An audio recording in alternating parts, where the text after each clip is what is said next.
कि पहले जो चिंतन शिविरें होती थी वहां पे 5-5 घंटे 6-6 7-7 घंटे बैठते थे और उठ के नहीं जाते थे और तालियां हमेशा बजती रहती थी। लेकिन पता नहीं यहाँ पे दुल्हे में क्या हुआ है, थाकी गया हूँ अगली बार में। तो एक बार मैं जोर से नारा बोलूंगा तो आपको जोर से बोलना है और आवाज અને ધૂળે ને સારા હોડે ડોંગરા ટકરાઈને પાછી આવાજ આવણી જોઈએ। तो जो जोहर का नारा है, अरे जो जोहर का नारा है, अरे आवाज दो। खूब खूब धन्यवाद। आज दुलेव की धरती पर आप सब अलग अलग पालवी धरती से आए हुए मेहमान एवं इस आसपास ग्राम पंचायत से और दूर दरार से बुद्धिजीवी जो यहाँ पे इस मंच पे अपना वक्तव्य दे के गए, उन तमाम को मेरी ओर से खूब खूब जोहार करना चाहूंगा। और इससे भी पहले यहाँ पे जितनी भी तस्वीरें हैं जो हमारे महापुरुष की तस्वीरें हैं उनको भी नमन करते हुए मैं जोहार करना चाहूंगा। आज ये चिंतन शिविर है और ये चिंतन शिविर एक आदिवासी परिवार का चिंतन शिविर है। आज हमारी परंपरा क्या है, हमारी संस्कृति क्या है, हमारी क्या रीति रिवाज है, हमारे नीति नियम क्या है और हमारे हक अधिकार क्या है, इस पे आज चर्चा हो रही है। और यहाँ पे हमारे कई नेता जो हमारे समाज पे अटैक कर रहे हैं उस पे चर्चा हो रही है। आज मैं कहना चाह रहा हूं कि आज आदिवासी परिवार की बदौलत और ये चिंतन शिविर के मार्फत से एक ये जोहार का वो डमका बजाया गीत है, तो वास्तविक में यूं लग रहा है कि जोहार का डमका बजा है।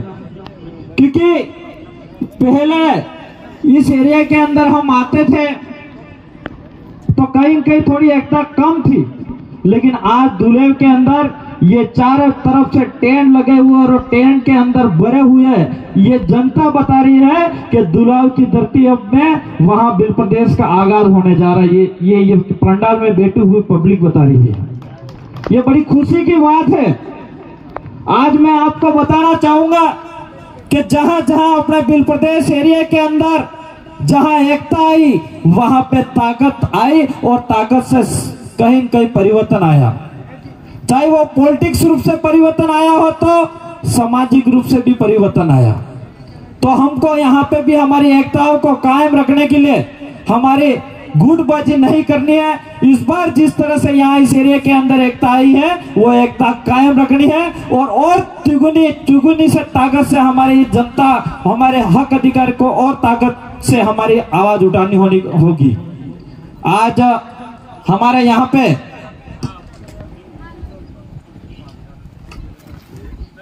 कई सारे वक्ता बता रहे थे। हमारे रोज कांतिभाई आदिवासी साहब भी बताता था कि अन्य कागदर मोटू डैम है और कागदर नो पानी हमें नहीं મળતું है, क्योंकि कागदर नो पानी जिंदाड़ा कागदर बन्यू तेंदाड़ा बाद अगर नेता अपनी असल मोकल्या હતા तो कागदर नो पानी तमार लिफ्ट द्वारा तमार कने भी आवतो। लेकिन ये कहीं न कहीं ये कमजोरी है। आज हमारे एरिया के अंदर आसपुर विधानसभा को जनता को धन्यवाद देना चाहूंगा मैं, जो इस जनता ने जिता के विधानसभा जयपुर के अंदर भेजा।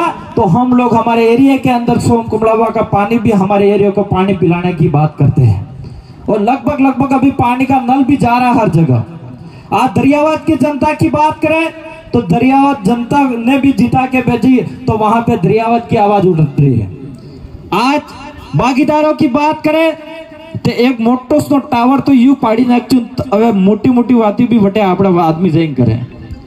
आज हम 3 विधायक हैं और यहाँ पे आपके पड़ोसी और एक 84 और एक सोलंबर, क्योंकि अपना बाप दादा कहवत में केजू है पड़ोसी है એટલે હું કહું कि આપણે 3 જણા રહે તો મજો નહીં આવે।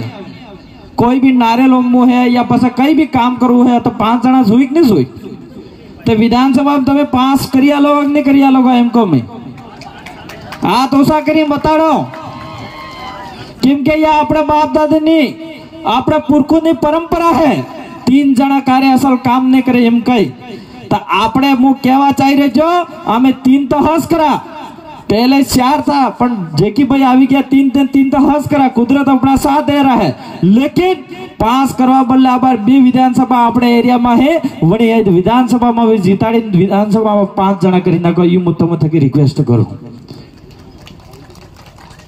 और आने वाले 2028 के अंदर यही 5 के 15 हो जाएंगे और ये सब आपकी ताकत से होगा। और आज अभी बहुत जल्द पंचायती राज चुनाव आ रहा है। मैं तो कहना चाह रहा हूं ये चिंतित शिविर है लेकिन यहाँ पे एकताओं की बात इसलिए यहाँ पे करनी पड़ रही है कि आज किसी भी ग्राम पंचायत के अंदर देखे चाहे विधानसभा के अंदर देखे जब हम पहले समाज का जन जागरण करते थे जब पॉलिटिक्स में नहीं थे तब हमने देखा था कि जहां जहां आदिवासी था जहां एससी समाज है जहां ओबीसी समाज है सबसे ज्यादा एससी समाज प्रताड़ित था। एससी समाज एसटी समाज का विकास नहीं होता था वंचित रखा जाता था उसको इंदिरावास से वंचित रखा जाता था इसके डैम का पानी नहीं मिलता था उसके तालाब का पानी नहीं मिलता था उसके खेत के मकानों के पट्टे तक नहीं मिलते थे वो वंचित हमारे लोगों को किया जा रहा था। आज इसलिए हम लोगों को पॉलिटिक्स में आने की जरूरत है और मैं तो कहना चाह रहा हूं हम विधायक है सांसद भी बना दिया आप सबकी देन से लेकिन सबसे जो नीचे की ताकत है वो सरपंच है और जितने भी सरपंच हमारे साथ जुड़े हैं और सरपंच हमारे साथ में रह के काम कर रहे हैं इस सरपंचों को मैं सलाम करता हूं लेकिन कई सरपंच आज भी मन्नालाल जवा है कि नहीं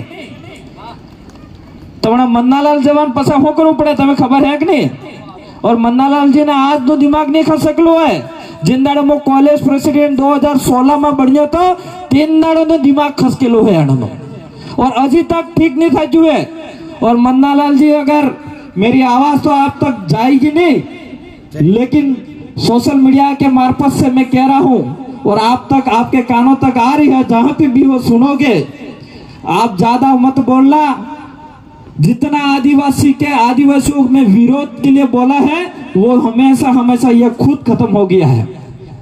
इसलिए मन्नालाल जी को भी कहना चाह रहा हूं ज्यादा मत बोलना वरना नस फट जाएगी आपकी तो कहीं न कहीं फिर आपका नाम भी बहुत सुंदर है मन्नालाल और कहीं ऐसा नहीं हो जाए कि मन्नारा हो जाए तो हम तो अगर असली आदिवासी हो तो आदिवासी समाज की क्या संस्कृति है क्या परंपरा है क्या भाषा है वो बोलना एक बार आप खुद सीख जाइए। मन्नालाल जी को मैं कहना चाह रहा हूं कि यहाँ इस मंच पे मैं बोल रहा हूं आमार एना होंडलो एम कई कहे कि नहीं कही देखे मन्नालाल ने कही बेहतर जो होंडलो एम एना पाणनो एम कही एना खर्चा कामटे एम कही एना अपने ये हुकड़ो एम कही ये सब ये मन्नालाल जी बोल सकते हैं क्या बोली सके हो अपने भाषा में उल्टू बोली चीज बीजे बड़ी नहीं आई है तो हमारी ये जो भाषा है उस भाषा के हिसाब से भी हमको कहीं न कहीं मिला है। आज यह अपने नेजा है ये दजा इनका अपने ये दजा भी हमारे 3 का है और यह हागड़ा ना दजा है हागड़ा नो पेरावजा थंगड़ा दजा है तो ये हमारी कहीं न कहीं हमारी पहचान है। आज इस पहचान को जिंदा रखने की हम बात कर रहे हैं। हमारे पुरखों ने बलिदान दिया है जब आदिवासियों के समाज की एकता लिया भिल प्रदेश की मांग करी थी उस मांग को हटाने की हमारा इतिहास हटाने की बात कर रहे हैं मन्नालाल जी। ऐसे मन्नालाल जी को आपको हटाना पड़ेगा कि नहीं पड़ेगा हटाना पड़ेगा कि नहीं पड़ेगा वो कब मैं हमेशा भाषण में बोलता हूं कि नेताओं की 5 साल में एक बार परीक्षा होती है। कब नेताओं की 5 साल में एक बार परीक्षा होती है और उस परीक्षा का जो पेपर होता है वो पेपर आपको चेक करने का अधिकार मिलता है कि नहीं मिलता है वो पेपर कौन सा आता है वो पेपर अपना जो नेताओं को वोट देने का होता है उसका फोटो आता है, उसका बहिष्कार आपको करना पड़ेगा कि नहीं करना पड़ेगा?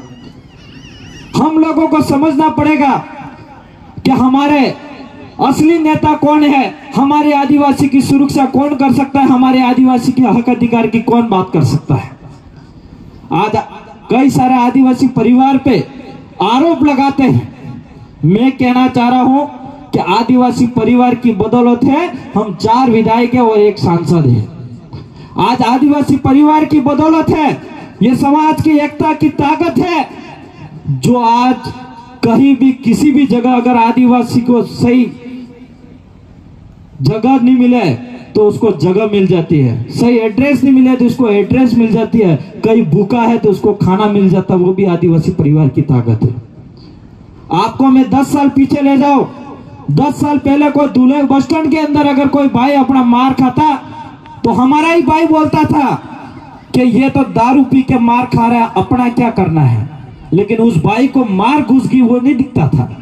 लेकिन आज परिवार, आदिवासी परिवार की बदौलत से अगर दूल्हे बस स्टैंड पे कोई भाई अगर दारू पिया हो फिर भी कोई मारता हो तो दूसरा भाई 4 भाई रोक लेंगे, भाई तो क्यों मार रही है। वो ताकत एक आदिवासी परिवार के हिसाब से आई है।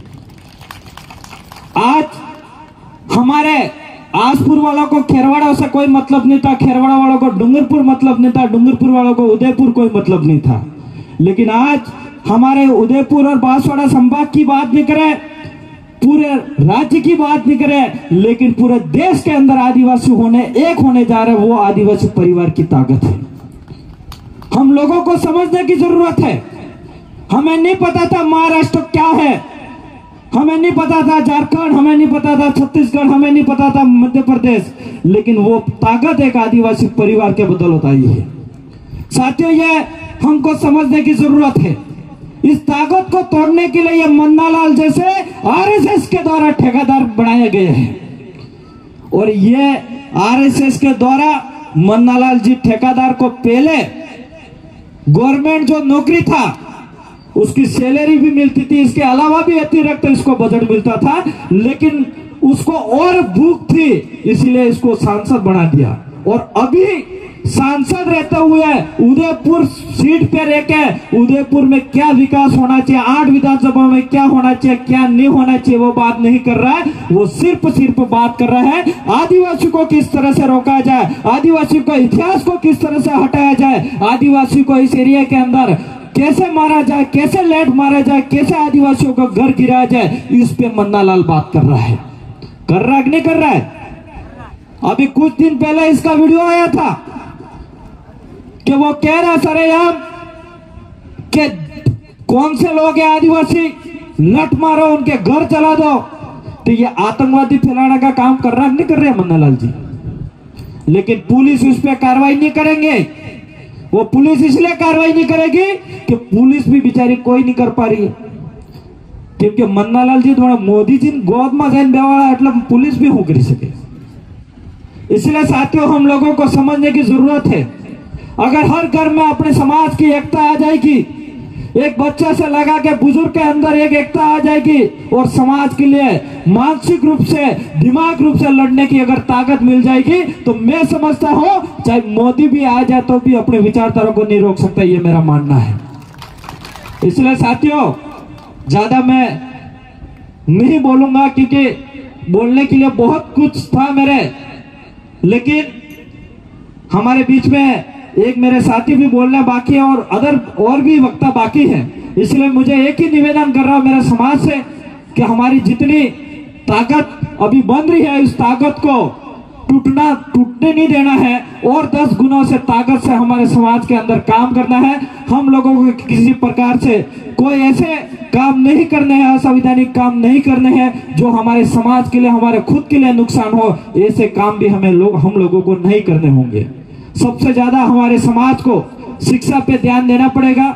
हर घर के अंदर अच्छी अगर शिक्षा मिल जाएगी तो मैं समझता हूं मेरे जैसा भाषण भी बोल सकोगे और हमारे बीच में ये पुलिस बेटी है, पुलिस वाले भी बन सकोगे, पटवारी, IAS, IPS अधिकारी भी बन सकोगे। आप सब ताकत मिलेगी एक शिक्षा के मार्फत से। इसलिए सबसे ज्यादा अगर मेरी बात मानोगे तो सबसे ज्यादा शिक्षा पे ध्यान देना। हमारे हर घर के अंदर शिक्षा अच्छी मजबूती से शिक्षा मिलनी चाहिए, ये मेरा निवेदन है। मेरी बात को यही विराम करूंगा। मेरी बात को सुना इसके लिए खूब खूब धन्यवाद। सबको जोहार।